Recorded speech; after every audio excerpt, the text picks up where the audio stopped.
कहानी का चस्का में आज मैं लेके आई हूँ तेनालीराम की कहानी रसगुल्ले की जड़। वक्त की बात है।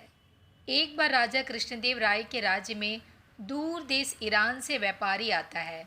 महाराज उस व्यापारी का स्वागत मेहमान की तरह शानदार तरीके से करते हैं।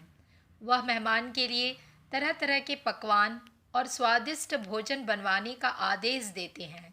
साथ ही कई अन्य सुविधाओं का आयोजन करते हैं।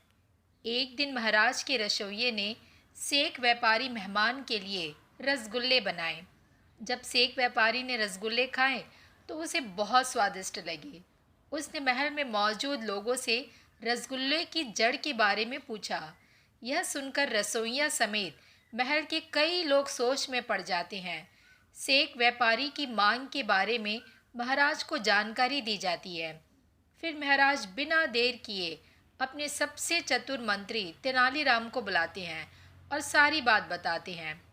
महाराज की बात सुनकर तेनालीराम तुरंत रसगुल्ले की जड़ ढूंढने की चुनौती स्वीकार कर लेते हैं।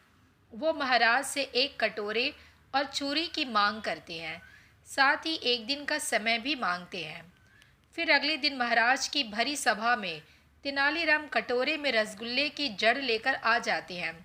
कटोरा मलमल के कपड़े से ढका होता है। तेनालीराम उस कटोरे के साथ सेक व्यापारी के पास जाते हैं और उन्हें कपड़ा हटाने को कहते हैं। जैसे ही सेक व्यापारी कटोरे का कपड़ा हटाता है तो वहाँ बैठा हर कोई हैरान हो जाता है। उस कटोरे में गन्ने के कई टुकड़े होते हैं। महाराज के साथ हर कोई हैरान होकर तेनालीराम से पूछता है कि यह क्या है।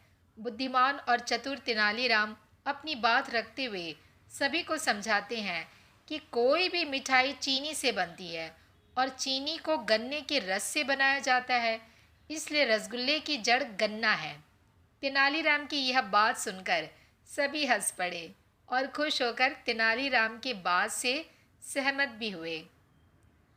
इस कहानी से हमें यह सीख मिलती है कि किसी भी सवाल या परिस्थिति में चिंतित न होकर धैर्य के साथ विषय की जड़ तक जाना चाहिए, फिर उसका जवाब ढूंढना चाहिए।